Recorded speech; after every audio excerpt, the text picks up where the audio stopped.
안녕하세요. 요즘 결혼 준비를 하면서 갈등을 겪는 분들이 참 많은 것 같아요. 사실 결혼하기 위해서 신혼집도 마련해야 하고, 신혼여행부터 결혼식 준비 비용까지 다 생각을 하면 생각보다 많은 비용이 들게 되죠. 그래서 요즘은 모든 비용을 반반 부담하는 경우들도 많아졌는데요. 저 역시 반반 결혼을 한 케이스랍니다. 주변에서는 어떻게 결혼을 하든지 다들 행복하게 잘 산다고 하는데 저는 왜 이렇게 결혼이 힘들었는지 모르겠네요. 이혼한 지 몇 년이 지났는데 아직까지 정신 못 차리고 돌아오라는 남편의 연락을 받을 때마다 그때 기억이 새록새록 떠올라 마음을 굳게 먹고 있답니다. 남편은 제가 너무 독하다는데 여러분들은 어떻게 생각하시는지 의견을 듣고 싶어서 이렇게 글을 써보네요. 결혼 정년기에 만난 남편은 가부장적인 면 하나 없는 깨어있는 사람이었어요.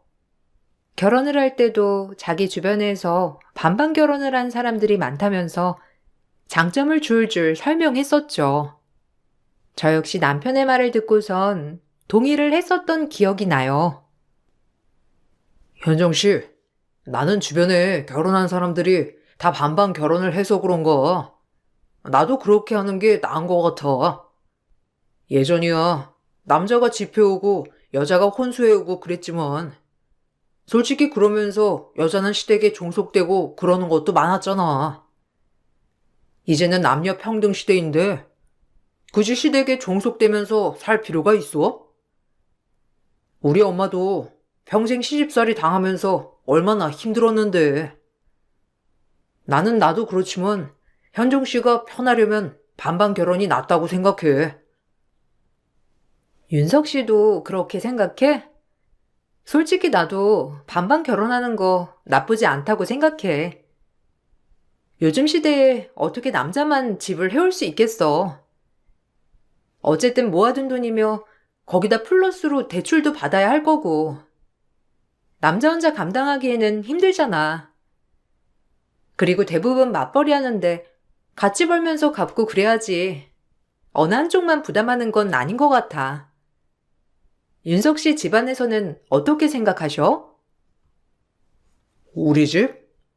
우리 집이야. 워낙 깨어있는 집안이라서 말이야. 옛날에나 뭐 며느리가 집안일 해야 한다 어쩐다 했지. 우리 엄만 하도 시집살이 당해서 그런 거 전혀 없을 거야. 거기다가 반반 결혼했는데 어떻게 시집살이가 있어? 내 주변에서도 보니까 반반 결혼한 집안은 시집살이 뭐 이런 거 하나 없더라고. 명절에도 처가댁 시댁 돌아가면서 가고. 현정 씨도 그게 좋지 않아? 그럼 나야 그렇게 되면 너무 좋지. 어른들 생각은 우리랑 다르니까. 윤석 씨는 그렇게 생각하더라도 시댁에서는 그러지 않을 수 있는데 다행이다. 우리는 어느 한쪽에서 부담하지 말고 모든 비용 반반해서 준비하자. 우리 집에서도 그걸 원하실 거야. 결혼 준비하면서 서로 어느 정도 모았는지 보고 똑같이 준비하는 게 나도 좋을 것 같아. 반반 결혼을 해야 시댁이고 친정이고 어느 한쪽에 치우치지 않는다는 남편의 말을 듣고서는 저는 그게 합리적이라 생각을 했어요. 어차피 양쪽 집안 사정은 비등비등했고 저희 역시 월급이 같았으니 저도 별다른 고민 없이 반반 결혼을 하게 되었죠. 결혼을 할 때도 시댁에서는 좋은 며느리 들어왔다면서 다들 좋아하셨고 결혼 준비하면서 다들 한 번씩은 다툰다는데 그 흔한 말다툼 한 번 없이 수월하게 결혼을 했죠. 결혼 생활 역시 그럴 거라 생각했는데 그건 제 착각이었고 막상 결혼을 하고 나니 남편의 태도는 확연하게 달라졌어요. 여보, 이번 주말에 우리 집에 갔다 올까? 아무리 그래도 결혼했는데 집에 인사는 가야 하지 않을까 싶어서. 엄마랑 아빠도 당신 보고 싶어 하고. 저번에 전화했는데 당신 전화 안 받았다며. 나중에 전화라도 다시 해주지. 엄마가 무슨 일 있냐고 물어보시더라고. 내가 해명하느라 당황했어. 당신이 그래도 전화 받고 그러면 엄마가 이런 오해 안 하실 텐데. 주말에라도 한번 뵈러 갔다 오자. 주말에? 이번 주말에 당신 나랑 캠핑 가기로 했잖아. 이미 예약도 다 했는데 시댁 가자고? 에이, 당신이 어머님께 잘 말씀드려. 우리 가도 매번 할 거 없이 시간 보내다가 오잖아. 거기다가 다음 주부터 나 바빠서 시간 없으니까 이번 주말에 놀러 가기로 한 거 잊었어? 당신이 저번 주에 친구들이랑 여행 다녀온다고 해서 이번 주까지 내내 미뤄뒀던 거잖아. 아니, 나는 당신이 우리 집에 밉보이지 않았으면 좋겠다고 생각해서 그런 거지. 당신 그래도 너무한 거 아니야? 아무리 그래도 당신은 며느리인데 시댁에 좀 신경을 써야지. 이건 뭐 결혼해도 남남처럼 서로 자주 보는 것도 아니고. 나 조금 서운해. 결혼 전이랑 후랑 똑같으면 그게 무슨 결혼이야? 그냥 돈 거지.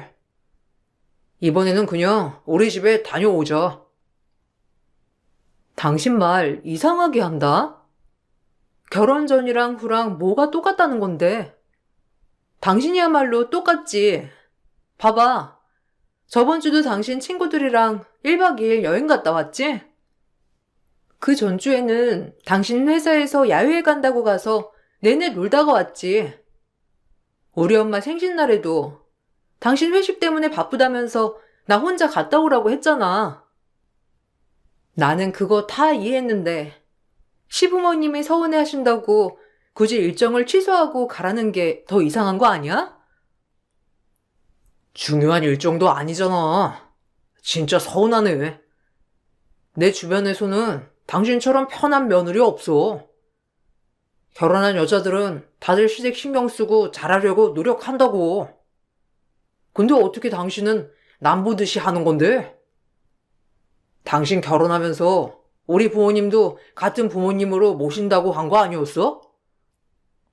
어떻게 이렇게 무신경하고 노력도 한 번 안 할 수가 있어? 당신 진짜 실망이다. 결혼하고 며느리 도리를 요구하는 남편에게 정말 어처구니가 없었어요. 그렇다고 제가 신경을 안 쓰는 것도 아니었거든요. 결혼하고 얼마 안 있어 시부모님 결혼 기념일이었는데 그때도 고급 레스토랑 이용권 보내드렸고 간간히 안부 전화도 드렸었어요. 그런데 남편은 엄마 생신 때도 참석은커녕 전화 한 통 없었고 저희 집에 갈 생각조차 안 했는데 그럼에도 저에게는 계속 노력하길 원하니 정말 황당하더라고요. 남편도 남편이었지만 시어머니는 갑자기 불시에 집으로 찾아올 때가 많았는데 어느 날은 야근을 하고 나서 집에 가보니 시어머니가 떡하니 거실에서 기다리고 계셨죠. 어머, 어머님, 언제 오셨어요? 전화라도 하고 오시지. 이제야 일이 끝났어요. 아직 윤석 씨 집에 안 왔어요? 벌써 퇴근했을 텐데 미리 전화라도 주시죠. 아까 윤석 씨랑 통화할 때 별다른 말이 없었는데 그냥 올라오신 거예요? 아, 지금 시간이 버스도 다 끊겼을 시간인데 여기서 주무시고 가시려고요? 왜? 안 되냐? 내가 아들 집에 온다는데 연락을 굳이 하고 와야 되니? 안 그래도 비밀번호 바뀌어서 윤석이한테 물어봤다. 너는 왜 비밀번호를 자꾸 바꾸는 거니? 그리고 바꿨으면 바꿨다고 나한테 제깍제깍 말을 해야지. 어떻게 시어머니가 계속 물어보게 만들어? 그리고 집안 꼴은 이게 뭐니? 아무리 밖에서 일한다고 하지만 와서 밥도 해놓고 그래야지. 어떻게 남편을 밖에서 떠돌아다니게 만들어? 어머님, 저 밖에서 놀다 온 것도 아니고 일하다가 온 거예요. 저녁은 서로 알아서 챙겨 먹기로 했고요. 그럼 윤석 씨는 어머님 오시는 거 알고 있는데 아직까지 밖에 있는 거예요? 제가 윤석 씨한테 전화해 볼게요. 윤석 씨 오면 댁에 모셔다 드리라고 말할게요. 됐어. 아들 피곤한데 무슨 집까지 데려다 주니? 너 옷 갈아입지 말고 바로 나가자꾸나. 네가 집까지 데려다 주면 되지. 괜히 밖에 있는 애 집에 굳이 데리고 올 필요 없지. 아, 아니다. 오늘 여기서 자고 가야 되겠어. 너 내일 오전에 시간 좀 내라. 회사에 휴가 낼 수 있지 않니? 아까 냉장고 보니까 어떻게 반찬 하나 제대로 된 게 없니? 내일 나랑 같이 시장 가서 장 보고 와서 반찬 좀 만들자. 저 갑자기 쉬지 못해요. 그리고 저희 반찬 만들어도 집에서 밥 먹는 일이 별로 없어서요. 밥 먹을 때마다 만들어서 먹거나 아니면 거의 외식해요. 너무 신경 쓰지 마세요. 그리고 오시기 전에 연락 한 번만 주세요. 그래도 어머님 오시는 건 저도 알아야 하잖아요. 너한테 말해서 뭐 할 거야? 그냥 오면 되는 거지. 그리고 내가 너 보러 오겠니? 우리 아들 보러 오는 거고, 아들 집에 오는데 어떤 부모가 연락을 하고 와? 너는 너무 우리한테 벽을 쌓고 사는 것 같아. 아무리 요즘 시대 며느리들은 예전 같지 않다지만 너는 해도 해도 너무한 거 아니니? 네가 그래도 결혼을 했으면 며느리로서 도리는 다 해야지. 매번 올 때마다 집안일이 안 되어 있다며 잔소리하는 시모를 겪으면서 전 스트레스를 받고 있었어요. 남편한테 얘기를 해봤는데도 자기도 어쩔 수 없다, 막을 수 없다면서 그냥 넘어가기만 했었죠. 남편은 나름대로 시모에게 계속 말을 한다는데 시모의 태도는 전혀 바뀌지 않았어요. 한 달에 한두 번은 올라와서 집안 구석구석을 살피시고는 남편도 아닌 저에게 집안일이 부족하다는 걸 지적하시니 정말 할 말이 없더라고요. 시간이 지날수록 시모의 불만도 커졌지만 누구보다 남편의 불만은 더 거세졌어요. 여보, 당신 어버이날 때 뭐 해드릴 거야? 있지. 우리 팀 팀장 이번에 결혼했잖아. 아마 결혼한 지 6개월도 안 됐지? 걔는 시댁에 안마기 사드린다면서 나한테 뭐가 좋을지 물어보더라고. 보니까 다른 여자 직원들은 다들 시댁에 미리 선물할 꽃바구니도 알아보고 새 돈으로 인출하고 그러던데 당신도 뭔가 준비하고 있는 게 있긴 하지? 어버이날? 그럼 그날 아마 양가 부모님한테 꽃바구니 배송 가고 용돈도 보내드리려고. 당신도 준비하고 있지? 저번에 명절에 당신 준비 못했다고 해서 나도 당황스러웠는데 이번에는 당신도 잊지 말고 보내드려. 그나저나 우리야 뭐 공동 생활비에서 나가는 거니까 당신이랑 나랑 같이 해야지. 뭐 다른 선물하고 싶은 거 있으면 말해줘. 아니, 그게 아니라 공동으로 해주는 건 해주는 거고 그냥 따로 해드리는 거 없냐 물어보는 거지. 보니까 다른 집에서는 다들 그렇게 하던데? 시댁에 잘 보여야 하니까 당신이 더 챙기는 줄 알았지. 그리고 나는 솔직히 좀 서운하다. 저번에 내 친구 있지? 종찬이. 걔네 처갓집에서는 사이한테 차도 새로 뽑아주고 그랬다는데 이번에 나 차 고장났다고 했을 때는 당신네 집에서 뭐라고 말도 안 나오고 좀 그래. 처갓집은 약간 딸 팔고서 끝난 느낌이야. 뭐? 지금 무슨 소리를 하는 거야?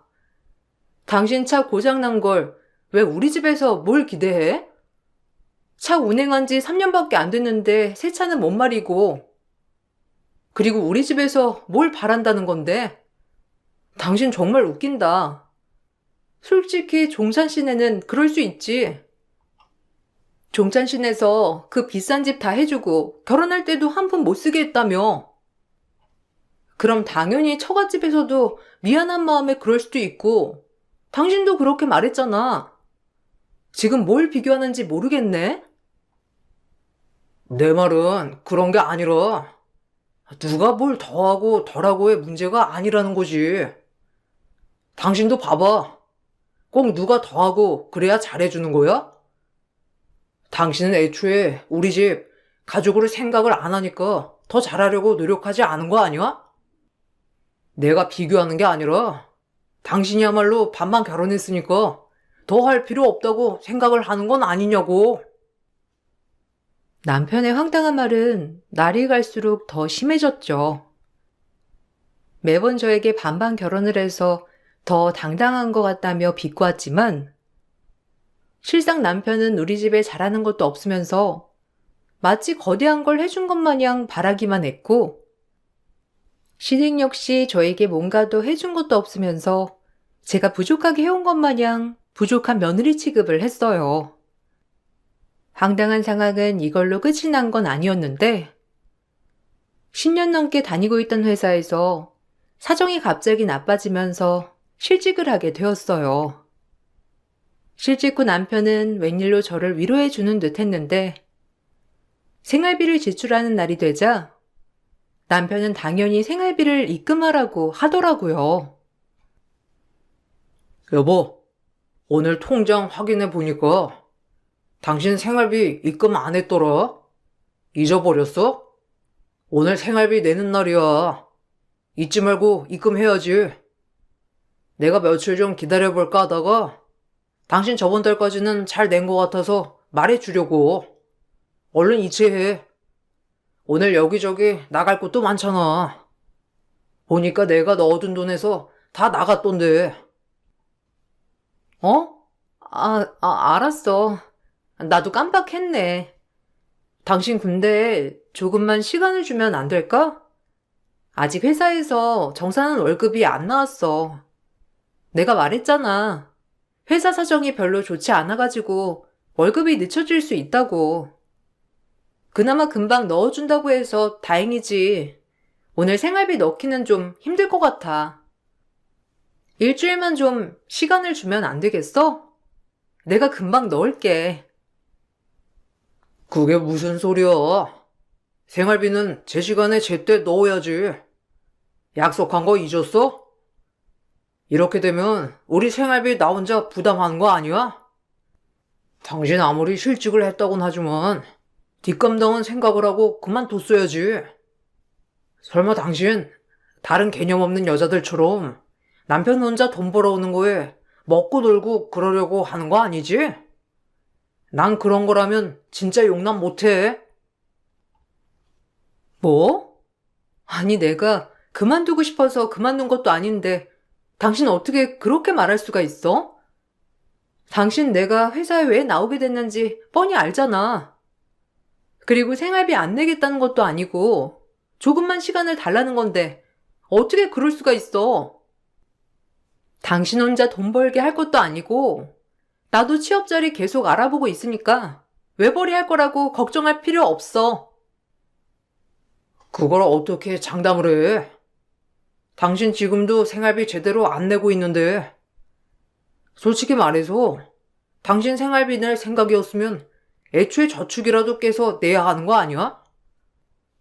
아니면 당신 친정에라도 부탁해서 내야지. 나였으면 그랬어. 어떻게 계획도 안 세우고 무작정 뭉갤 생각이었어? 당신 진짜 실망이야. 오늘 생활비 내는 날이니까 어떻게든 내. 상황을 뻔히 알면서도 냉정하게 말하는 남편이 너무나 야속했어요. 안 좋은 일은 항상 연속해서 일어난다고. 제가 실직을 했을 때 오빠가 사고로 갑작스럽게 세상을 떠나게 되었어요. 친정 식구들은 모두 정신을 차릴 수 없을 정도로 힘이 들어했죠.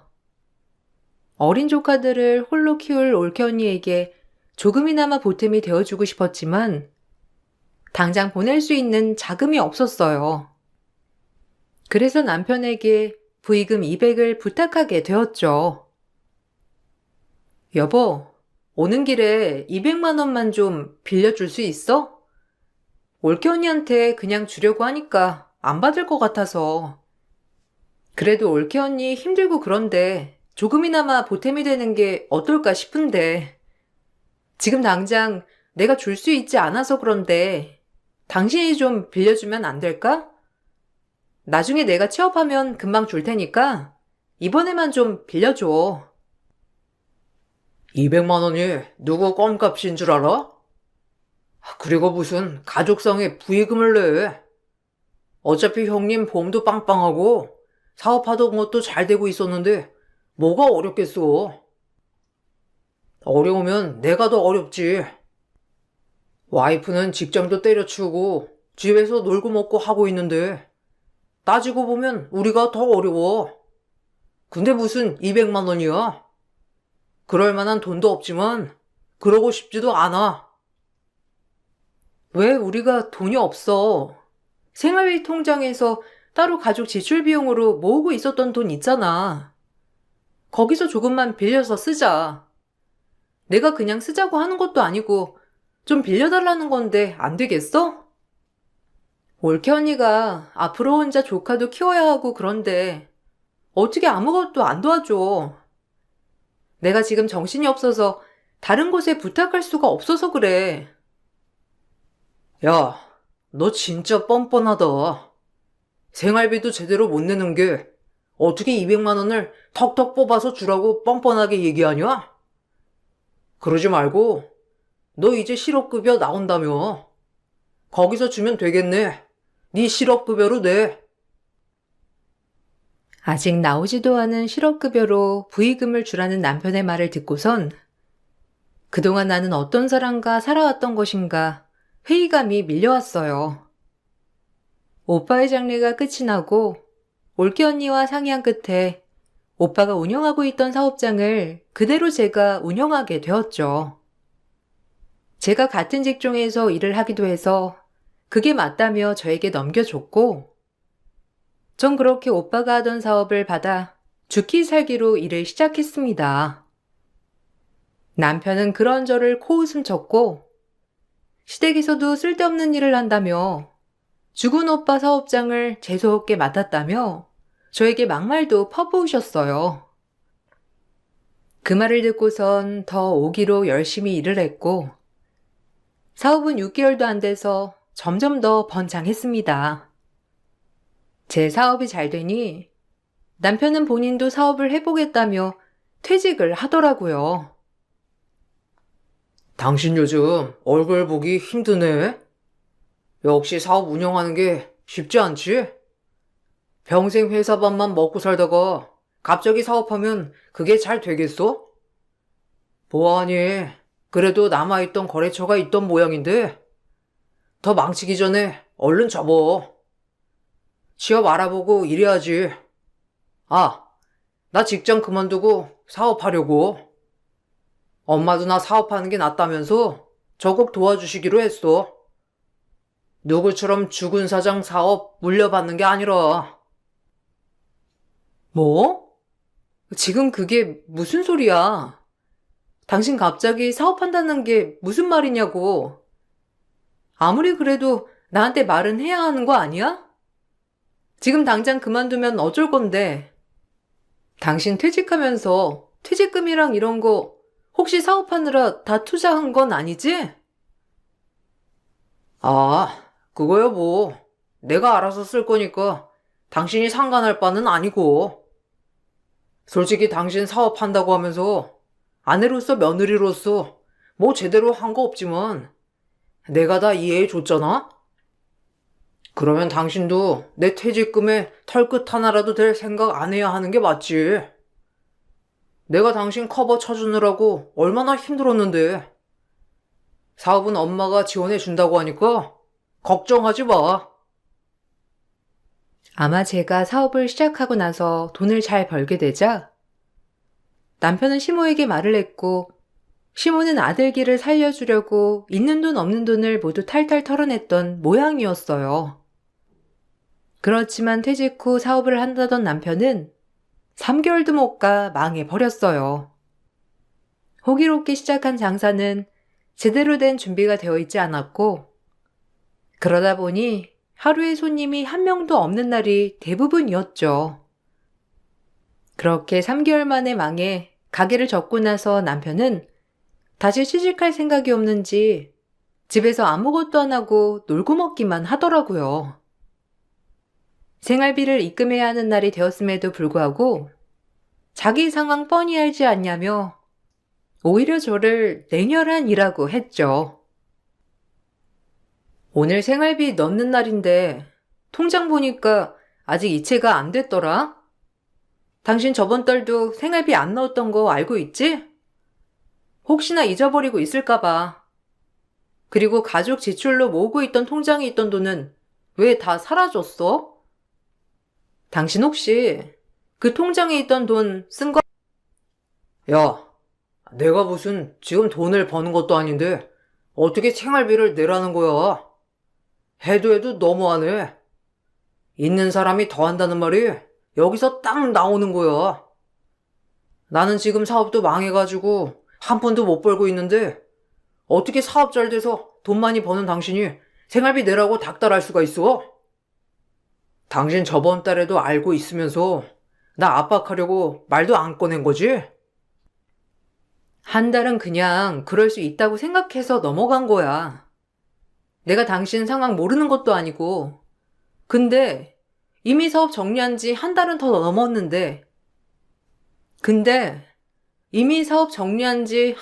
넘었는데. 취업할 생각도 안 하고 그대로 있으니까 물어보는 거라고. 그리고 일을 안 할 거면 당신 집안일이라도 좀 해야 하는 거 아니야? 빨래고 설거지고 한 번을 손도 안 댔는데 내가 지금 말을 안 하게 생겼어? 그래, 너는 돈 많이 번다 이거지?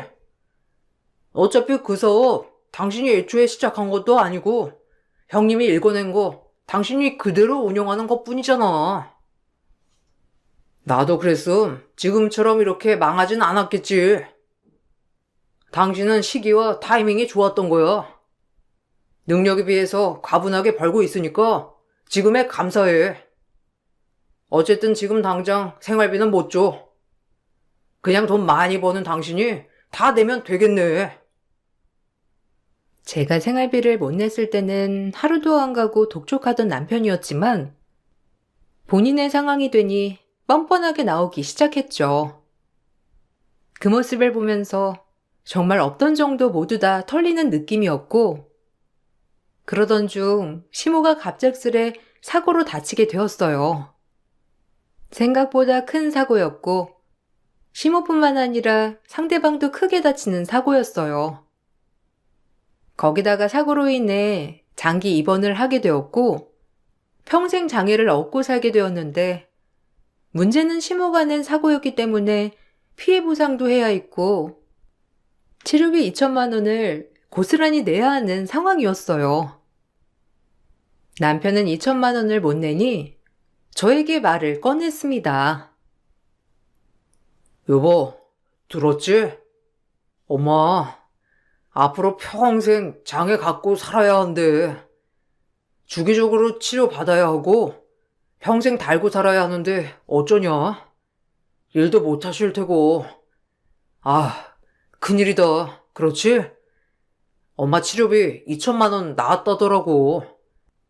사고도 엄마 과실로 난 거라서 오히려 피해자 보상도 해줘야 한다는데 그걸 어떻게 할지 너무 막막하다. 엄마도 막막해서 우시는데 우리라도 좀 도와줘야지. 2천만 원만 우리 자식으로서 해드리자. 2천만 원? 당신 그 돈 있어? 나는 그 정도 없어. 당신이 능력 있으면 알아서 도와드려. 왜 나한테 말해? 어머님 그리고 어떻게 사고를 내신 거야? 들어보니까 어머님 과실 100%라서 상대방 차량 보상이며 뭐며 다 해줘야 한다던데 그것도 신경 써야 하는 거 아니야? 그니까, 엄마가 나 사업 시작하는 거 지원해 준다고 여기저기 돈 다 끌어써서 지금 당장 돈이 없으신가 봐. 그래도 우리 잘 살라고 지원해 주신 건데 당신 이렇게 냉정하게 외면하는 거 아니지? 당신 아무리 아무것도 안 하는 며느리라도 이런 위기 상황에서는 좀 며느리 노릇도 하고 그래야 돼. 이참에 당신 한 번만 도와주면 엄마가 얼마나 좋아하시겠어. 그게 무슨 소리야? 내가 왜 그걸 도와드려야 하는데? 당신 잊었어? 우리 오빠 죽고 올케 언니 혼자서 조카들 키워야 했을 때 내가 부의금으로 200만 원, 고작 200만 원 내자고 했을 때 당신 나한테 뭐라고 했지? 실업급여로 내라고 했잖아. 그래 놓고서는 뭐? 2천만 원을 내달라고? 웃기지도 않다. 올케 언니는 이제 남이라며. 어머님도 네 엄만데 네 퇴직금 800으로 떼워. 제 말을 듣고 남편은 울그락불그락 얼굴이 붉어지더니만 어디론가 전화를 하더라고요. 그렇게 집으로 불러낸 사람은 바로 저희 엄마였어요. 엄마가 집에 도착을 하고서 남편이 하는 얘기를 들어보니 더욱 가관이었습니다. 저와 엄마는 기가 막히다는 표정으로 남편의 말을 듣고 있었고, 그동안 전 이혼을 결심하고 난 후에 친정의 남편과 시댁의 악행을 모두 말했기 때문에 엄마는 더욱 어처구니 없어 하셨어요. 그걸 모르고 있던 남편은 뻔뻔하게도 자신들은 잘했고 저는 못했다며 하소연을 시작하더라고요. 장모님, 제가 오죽하면 장모님 여기로 오라고 했겠어요? 진짜 너무한 거 아닙니까? 저는 장모님이고 장인어른이고 제 친부모님처럼 생각했는데 와이프는 그게 아니에요. 장모님도 제 마음 이해하실 거예요. 와이프가 저희 엄마 치료비 못 내주겠답니다. 그동안 저희 엄마가 저희한테 해준 게 얼만데요. 평생 모은 돈 사업하는 데 쓰라고 다 투자해 주셨는데 그 감사함 알면 치료비 정도 아니 앞으로 모시고 살아도 부족하지 않겠어요? 자네, 말 한번 잘했네. 자네 우리를 친부모라고 생각했다고 했지? 그러면 우리 아들도 친형이나 마찬가지라고 생각했던 거 아닌가? 자네 우리 아들 죽었을 때 장례식장에서 뭐 했나? 그래도 하나밖에 없는 형님인데 자네 피곤하다고 몇 시간 있지도 않고 가지 않았어?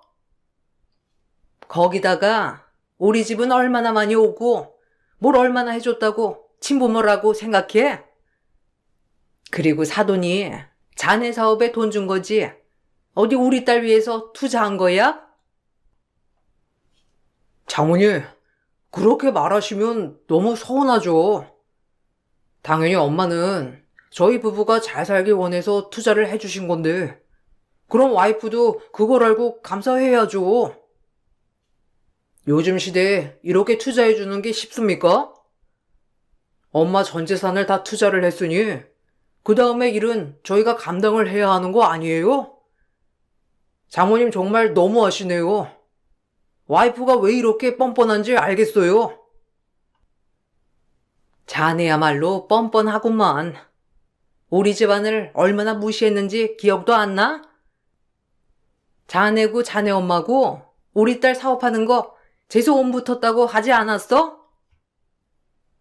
자네 가게 오픈할 때도 자식 먼저 떠나보낸 부모 오면 재수 없다면서 우리 초대도 하지 않았고 우리 딸한테 생활비 받을 생각하지 말라고 으름장 놓은 게 자네 아니었나? 그동안 그래도 하나밖에 없는 딸 남편이니 사이라고 봐줬건만 이젠 도저히 안 되겠네.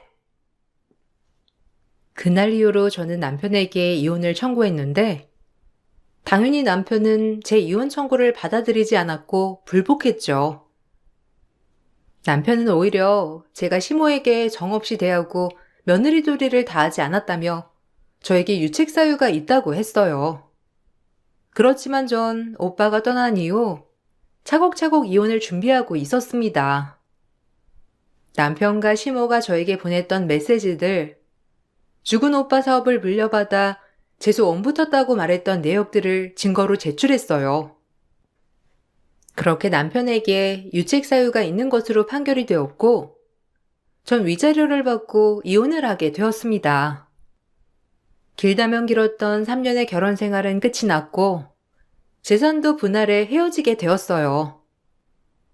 중간에 남편이 탕진한 내역이 있어 제가 좀 더 많은 비중으로 재산을 분할받을 수 있었지만 남편은 끝까지 그것도 아까워 하더라고요. 이혼 후 남편은 분할할 재산으로 시모 치료비를 냈고 시모에겐 더 이상 남은 재산이 없었기에 작은 단칸방으로 이사를 갔다고 해요. 당연히 그 후의 삶은 녹록지 않았겠죠. 평생 후유증을 앓고 살아야 하는 시모를 모시고 살아야 하니 남편으로선 답이 없다 생각을 했나 보더라고요. 그래서 남편은 뻔뻔하게도 저에게 재결합을 요구하는 연락을 해왔어요.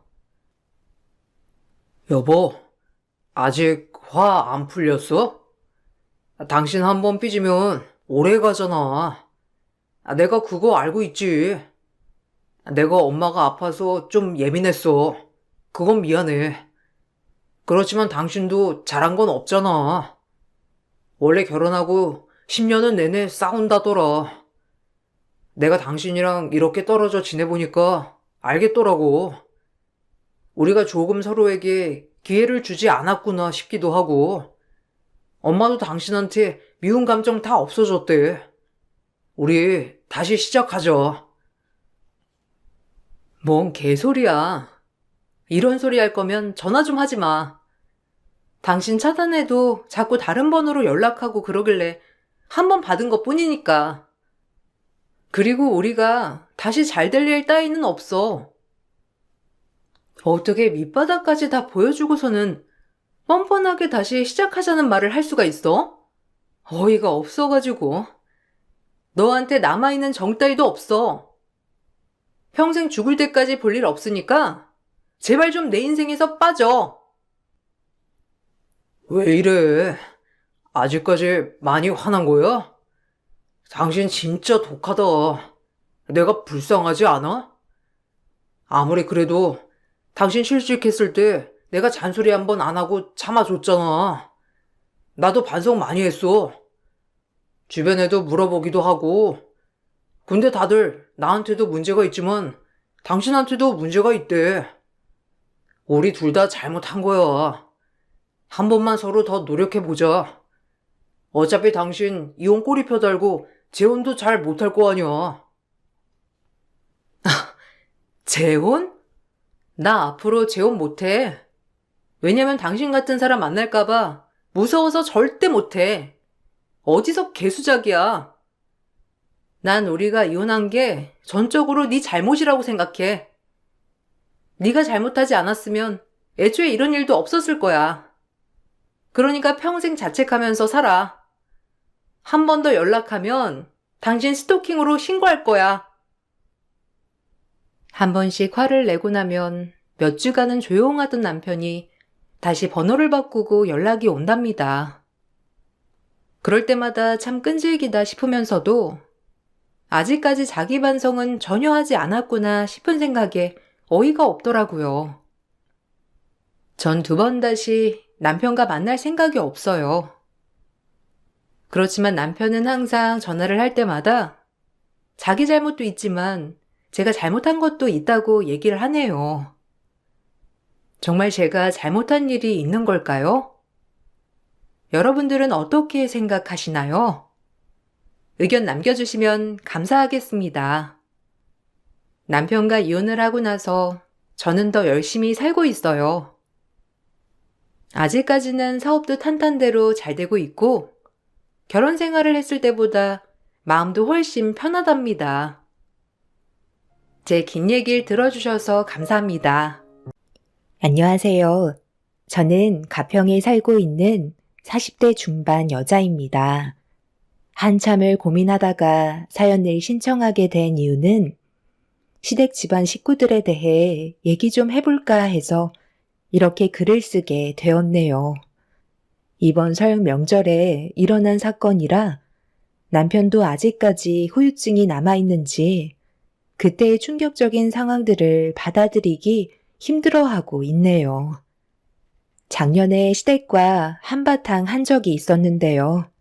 그 이유는 시모와 형님들이 시댁에 들어와서 함께 살길 원하셨지만 저는 그렇게 할 수 없다고 하자 이 문제가 걷잡을 수 없을 정도로 엄청난 파장을 불러일으키게 되었죠. 제 위로 2명의 형님이 계신데 2 형님은 시모가 원하시는 대로 시댁에서 살고 있거든요. 그러다 보니 자연스럽게 불만이 쏟아져 나오다 보니 시모는 이참에 확실히 짚고 넘어가려 하셨는지 더 큰 목소리로 압박을 가하셨네요. 2 형님이 시댁에서 함께 지내고 있으니 저 또한 그렇게 해야 된다는 건 너무 억지스러워 보였어요. 결혼 초에도 시댁에서 사는 건 힘들 것 같다고 했었는데 그때는 제가 원하는 대로 하라며 크게 문제 삼지 않으셨지만 시간이 지나면서 2 형님들이 시모에게 지속적으로 막내 며느리 편의만 봐준다고 똑같은 조건으로 대해주길 원했었죠. 어머님, 이건 너무한 거 아니에요? 막내 동서만 따로 분가해서 사는 건 너무하잖아요. 때만 되면 자잘한 건 저희가 다 준비해야 되고, 저도 분가하고 싶어요. 맞아요. 저희한테는 결혼 초부터 들어와서 살아야 한다고 조건을 다셨으면서 왜 막내 동서는 하고 싶은 대로 놔주시는 거죠? 막내 서방님 때문에 그래요? 애들이 같이 살길 원하지 않는데 나보고 어쩌란 거냐? 너희들은 내가 같이 지내길 원한다고 하니까 그렇게 하겠다며. 그런데 왜 이제 와서 그런 불만들을 털어놓는 거야? 너희들은 우리 집안 재산을 탐내고 들어온 거 아니야? 쟤들은 받고 싶지 않다고 애초부터 확실하게 짚고 넘어갔는데 이제 와서 말을 바꾸면 그동안 살아왔던 환경을 한꺼번에 바꿔야 하잖아. 네가 좀 얘기해봐라. 내가 들어와서 살라고 하면 그렇게 할 거니? 이제 이런 말 듣는 건 나도 지겹다. 저는 지금의 생활을 정리하고 어머님 댁으로 들어와서 다시 시작하기에는 많은 어려움이 있을 것 같아요.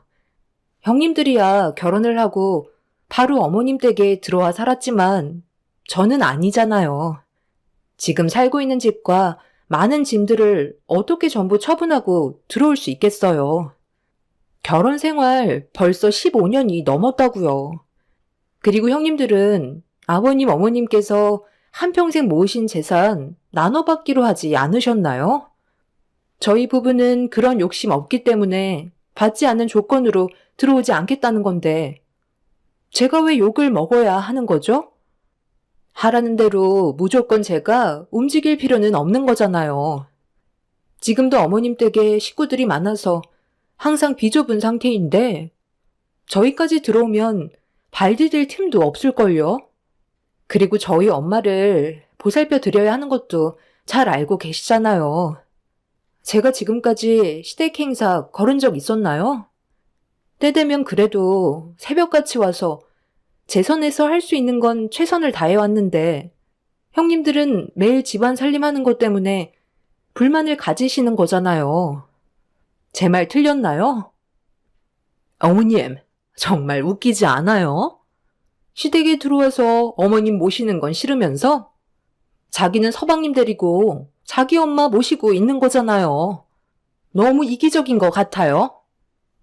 그만들 해라. 그건 다 사정이 있어서 그런 거잖아. 됐다. 이제 그만해라.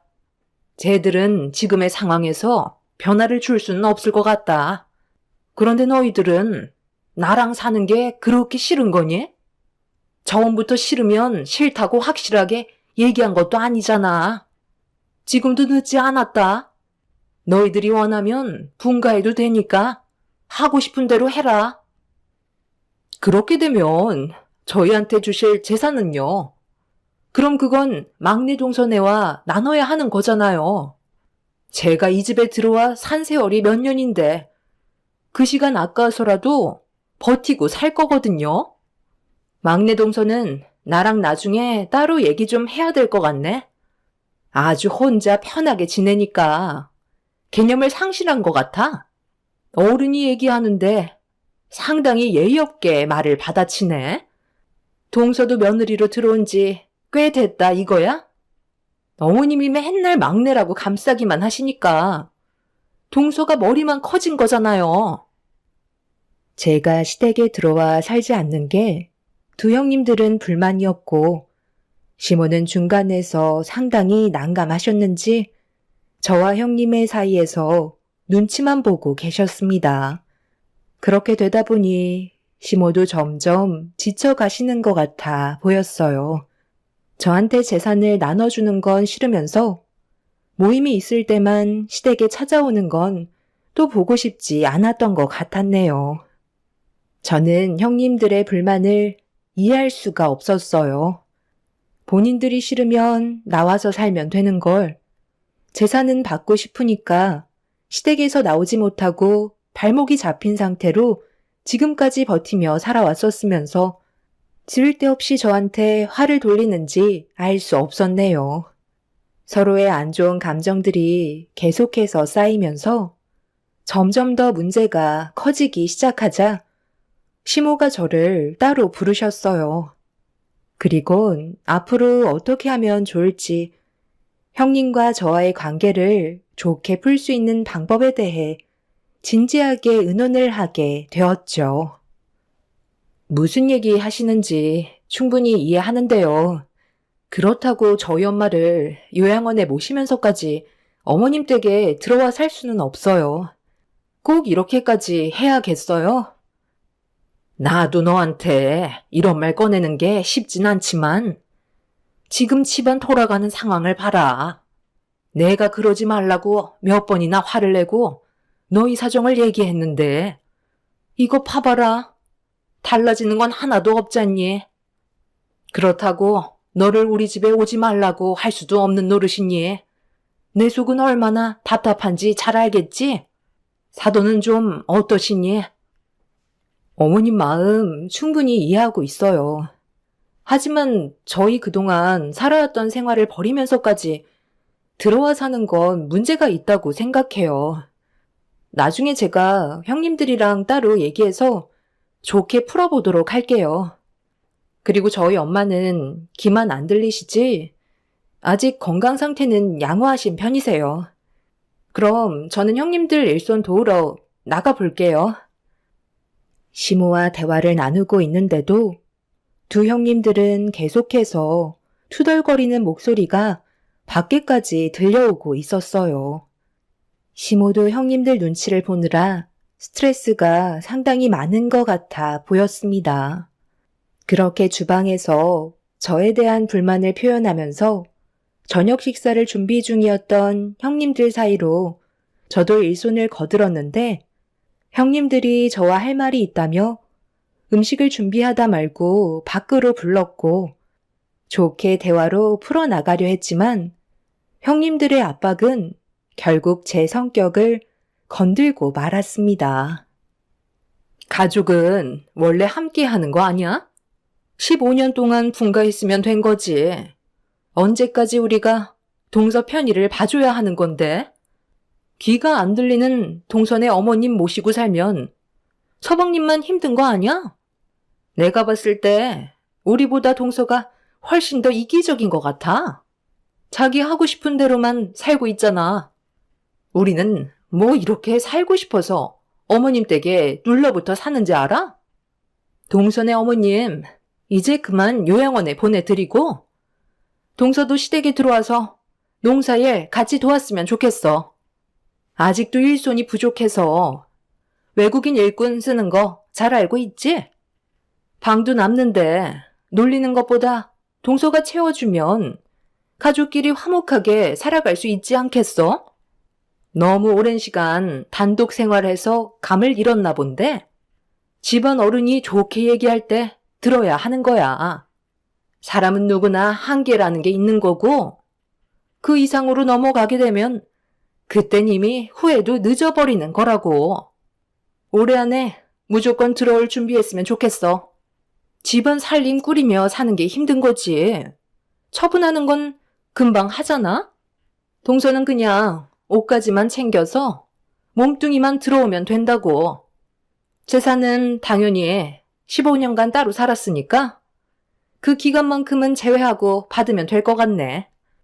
그렇게 해줄 수 있지? 형님, 아버님께서 농사일을 워낙 크게 하셔서 재산이 많은 건 알고 있긴 하지만 저는 돈에 대한 욕심이 없어요. 그냥 소박하게 살면 그걸로 만족한다고요. 빚 없이 버는 돈으로 내 가정 잘 꾸려가면 되는 거지. 그 많은 돈 받아서 뭐 하게요. 그리고 아버님, 어머님이 세상을 떠나셔야 재산을 받을 수 있는 거잖아요. 그때가 언제인지 아직까지 정해진 것도 아닌데 제가 들어와 살 이유는 없는 거죠. 저 혼자 편해 보여서 계속 강요하고 계신 것 같은데 밖에서 사회생활 하는 것도 쉬운 건 아니에요. 어머님이 형님들 눈치 보며 살고 계시지. 형님들이 어머님 눈치 보며 사는 건 아니니까 사회생활 하는 것보다는 편하잖아요? 시부모님 삼시세끼 해드리는 게 싫으셔서 저보고 들어오라는 거잖아요. 형님들도 성격 정말 많이 변한 거 알아요? 예전에는 그래도 아버님, 어머님 목소리면 조용히 받아들이시더니 이제는 머리 위에 군림해서 휘어잡으려 하시잖아요. 남이 보면 아버님이랑 어머님이 이 집에 얹혀 살고 계신 줄 알겠어요. 어머, 참. 동서, 지금 말 다 했어? 끝까지 고집 부리겠다는 거야? 형님, 제가 이래서 대화가 안 통할 거라고 얘기했잖아요. 동서가 차라리 안 오는 게 훨씬 낫겠다. 둘째 형님은 갑자기 제 어깨를 손으로 밀치기 시작하면서 상황을 악화시켜 나갔어요. 제 어깨를 계속 밀치는 형님의 손을 쳐내자 첫째 형님이 버럭 화를 내면서 둘째 형님한테 대들었다고 같이 저를 밀쳐댔고 결국 저항하려 했던 게 몸싸움으로 번지게 되었네요. 서로 안 좋았던 감정이 그날 폭발하게 되면서 집안은 아수라장이 되었고 새 며느리가 뒹굴며 싸우는 모습을 보게 된 시댁 식구들은 형님들과 저를 떼어내려고 안간힘을 썼네요. 난리가 난 상태에서 흥분을 가라앉히지 못한 형님들은 저를 잡아먹을 듯이 달려들었고 아주버님이 말리셔도 소용이 없었어요. 결국 인내심의 한계를 느끼신 시모는 버럭 화를 내시면서 저에게 모든 걸 정리하고 시댁에 들어오라는 충격적인 말을 꺼내셨습니다. 형님들 편을 들어준다는 게 너무 서운했던 저는 결국 눈물을 쏟아내고 말았네요. 너 그냥 들어와서 살아라. 더 이상 아무 말도 하지 말고 올해 안에도 필요 없다. 집 팔리는 대로 짐 싸서 들어오도록 해. 그렇게 할 생각 없으면 차라리 인연 끊고 살던지 둘 중 하나 선택해라. 내가 이 나이 먹어서까지 너희들 머리채 잡고 싸우는 걸 언제까지 봐야만 하는 건데? 막내 며느리 말은 더 이상 듣지 않을 테니까 무조건 정리하고 들어와서 일손 도와라. 너희들한테도 재산 넉넉하게 넘겨줄 테니 남 눈치 보면서 일할 필요 뭐가 있겠어? 엄마, 왜 이 사람한테만 뭐라고 하세요? 형수님들이 문제 있는 거잖아요. 같이 한솥밥 먹은 세월이 아무리 길어도 저희 입장에서도 생각해 주셔야 하는 거 아니에요? 내가 방금 뭐라고 그랬어? 너희들 의견은 더 이상 들을 생각 없다고 했잖아. 내 말을 따르지 않으면 이 관계는 조금도 바뀌지 않을 거다. 그러니 당장 정리하고 들어와라. 차라리 그냥 인연 끊는 게 좋을 것 같네요. 엄마가 형수님들 눈치 보는 건 알고는 있었지만 이건 정말 아니죠. 둘 중 하나 선택하라고 하셨으니까 저는 이 사람이랑 두 번 다시 찾아오지 않을게요. 차라리 그게 가정의 평화를 지킬 수 있는 방법 같네요. 그럼 볼일 끝난 것 같으니 저희는 이만 돌아가 볼게요. 너 하나만 결정하면 모든 게 끝나는 건데 꼭 이렇게까지 고집 부려야 되겠니? 한 집에서 살면 전부 해결되는 문제잖아. 왜 대답이 없는 거야? 모든 걸 다 포기하고 저희 엄마 요양원에 보내드리고 어머님 집에 들어와 살면 뭐가 달라지는데요? 지금도 형님들이 이렇게까지 난리를 치는데 제가 들어와 살면 집안에 평화가 찾아올 것 같아요? 제가 봤을 때 지금보다 더 심각한 상태로 흘러갈 것 같은데요? 형님들은 저를 부려먹고 싶은 생각으로 머릿속에 꽉 차 있을 뿐이라고요.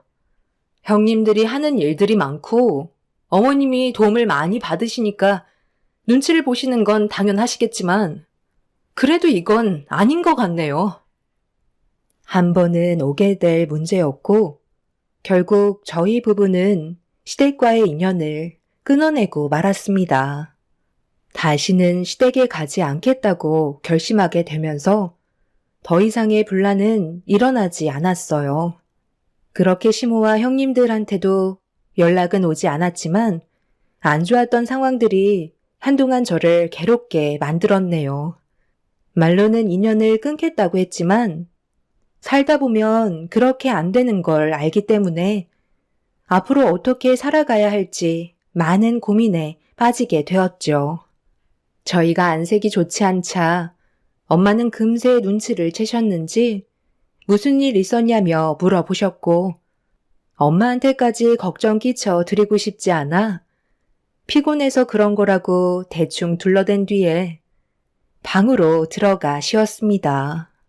너무 서러웠던 기억들이 자꾸만 떠올라 제 눈시울을 붉혔고 시간이 지나면 언젠가 좋게 해결할 수 있는 방법을 찾을 수 있을 거라 생각하며 이겨낼 수밖에 없었어요.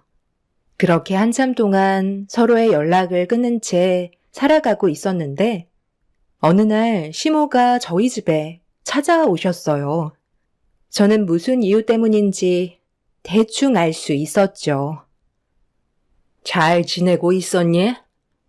그때는 서로의 감정이 너무 격해지는 바람에 나도 흥분을 가라앉히지 못해 막내 며느리 너한테 말을 함부로 했던 것 같다. 그 점에 대해서는 내가 미안하게 생각한다.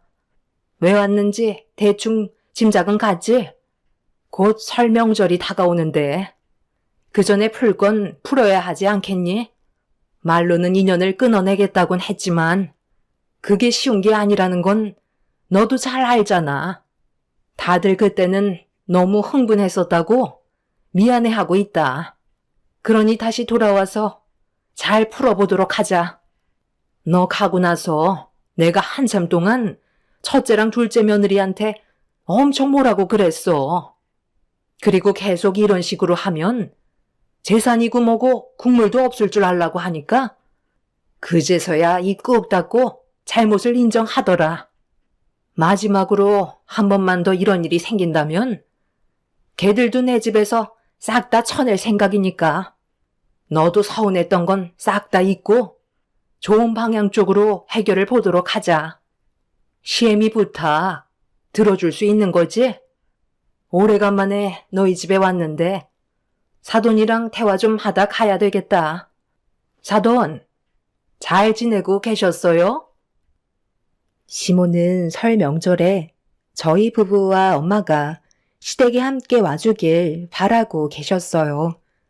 하지만 저는 시모의 물음에 바로 답을 해드릴 수가 없었습니다. 아직 퇴근하지 않은 남편과 진지하게 대화를 해본 뒤에 답을 드리겠다며 최대한 신중하게 결정하려고 했네요. 그만큼 두 형님들이 가지고 있는 생각을 제가 알지 못하기 때문에 모든 게 조심스러웠어요. 시모는 저에게 종이 한 장을 건네받아 저희 엄마와 대화를 주고받으셨고 엄마는 저를 잘 좀 부탁한다는 말을 반복하셨습니다. 귀는 들리지 않으시지만 어떤 분위기였는지는 대충 알고 계신 듯 보였어요. 아빠가 몇 년 전에 암으로 세상을 떠나시기 전에는 항상 옆에서 엄마를 돌봐주시고 두 분이 의지하며 잘 지내셨는데 세상을 떠나시고 나서 홀로 되신 엄마가 충격을 많이 받으셨고 생활에 적응을 못하셔서 여동생과 상의 끝에 번갈아 가며 엄마를 모시기로 결정을 한 상태였어요. 남편이 저희 엄마가 어느 정도의 안정을 찾으실 때까지 함께 지내는 게 좋을 것 같다고 해서 먼저 저희가 모시기로 결정하게 된 거였죠. 불과 엄마를 모신 지 1년도 채 되지 않았었어요. 그런데 시댁에선 그런 꼴도 용납을 하지 않았던 거였죠. 그렇게 잠깐 동안 시모는 저희 엄마와 대화를 주고받다 보니 어느새 남편이 퇴근해서 집에 들어왔고 엄마와 대화를 나누고 계신 시모를 보자마자 얼굴이 굳어져 낮게 깔린 목소리로 기분이 좋지 않다는 걸 표현하고 있었습니다. 저는 남편한테 다가가 시모와 나눴던 대화에 대해 대충 알려주었고 시모는 좋은 쪽으로 해결하는 게 좋지 않겠냐며 안 좋았던 일들에 대해서는 사과를 하셨습니다. 남편도 어느 정도의 시간이 지나서 그런지 침착함을 유지한 채 한참 동안 시모와 대화를 주고받았지만 문제는 형님들이 어떤 생각을 가지고 있을지 그걸 제일 걱정하고 있었어요. 시모는 안 좋은 일이 또다시 생긴다면 그땐 전부 다 내쫓을 거라고 확답을 주셨습니다. 형님들도 좋게 풀고 싶어 한다며 저희가 설 명절날 왔으면 한다고 저희 부부를 계속 설득하셨네요. 늦은 시간까지 시모와 대화를 주고받으면서 상처받았던 부분들에 대해 다시는 그런 안 좋은 일이 없었으면 좋겠다고 충분히 저희 입장을 말씀드린 뒤 설 명절날 저희 가족은 시댁으로 향하게 되었네요. 다들 웃는 얼굴로 반겨주셨지만 서로가 받았던 상처들 때문에 그런지 조심하려는 행동들 때문에 조금은 어색했어요. 그렇게 별일 없이 설 명절을 보내고 있었지만 형님들과 한바탕 했던 기억 때문인지 제 몸은 여전히 긴장을 하고 있었죠. 이런 어색한 분위기를 깨는 데에는 술이 제격이라며 큰형님이 당금주를 꺼내왔고 모두들 술에 의지한 채 어색한 관계를 풀어나가고 있었습니다. 두 형님들은 저에게 했던 행동들에 대해 많이 뉘우치고 있다며 윗사람으로서 넓은 마음으로 저희 입장을 생각해 주지 않았다며 다음부터는 이런 일은 절대 일어나지 않을 거라고 앞으로 서로 웃으면서 지내자는 말에 저 또한 그걸 원하고 있다는 말로 답을 해주었네요. 그동안 시댁 집안의 며느리로 살면서 만날 때마다 안 좋은 소리를 들었었는데 그날만큼은 형님들도 좋은 말을 아끼지 않았고 그렇게 분위기 좋게 하루를 마무리할 수 있었어요. 그런데 다음날 아침에 저희 가족에게 예상치 못한 충격적인 일이 다가오고 말았네요. 아침이 밝아오고 눈을 떴을 때 두 형님과 시모는 아침상을 준비하고 계셨고 저도 서둘러 일손을 돕기 시작했어요. 그런데 엄마가 보이지 않아서 시모에게 여쭤보니 잘 모르겠다며 동네 한 바퀴 돌고 계신 거 아니냐고 크게 신경 쓰지 않길래 시모의 말대로 아침 공기 쐬러 잠깐 집 앞에 나가 계신 줄 알았습니다. 창밖을 쳐다보니 엄마가 안 보이시길래 형님들에게 양해를 구하고 엄마를 찾으러 나갔어요. 귀가 안 들리시기 때문에 멀리 가는 건 위험해질 수 있는 상황이었죠. 그런데 집 주변을 아무리 돌아봐도 엄마가 보이지 않더라고요. 전화를 해봤지만 역시나 받지 않으셔서 저는 점점 불안해지고 있었죠. 결국 다시 집으로 돌아와 남편한테도 도움을 요청했고, 그렇게 동네 한 바퀴 돌며 엄마를 찾고 있는데, 남편이 저를 급하게 부르며 빨리 구급차를 부르라고 도움을 요청했어요. 저는 남편이 있는 곳으로 달려가 무슨 상황인지 확인을 하는 순간 너무 충격적인 모습에 비명을 지르고 말았습니다. 엄마가 농수로에 빠져서 의식을 잃어버린 상태셨어요. 얼마나 계셨는지 입술은 보라색을 띠고 계셨는데 머리에는 출혈까지 있으셨네요. 제가 너무 놀라 아무것도 못하자 남편이 정신 차리라며 소리를 질렀고 그제서야 떨리는 손으로 119에 전화를 걸어 도움을 요청했습니다. 남편은 집에 가서 덮을 수 있는 걸 최대한 많이 가지고 오라고 하길래 서둘러 시댁으로 들어가 방에 있던 이불을 꺼내 나오자 갑자기 형님들이 저를 막아 세웠어요. 동서, 어디를 가길래 그 많은 이불을 가지고 밖으로 나가려는 거야? 무슨 일이라도 생긴 거야? 한창 정신없이 아침상 차리고 있는 거 몰라? 와서 도와야 할 거 아니야. 어제 우리 좋게 푼 거 아니었어? 그럼 동서도 우리한테 노력하는 모습을 보여줘야지. 이러면 달라지는 건 아무것도 없는 거잖아?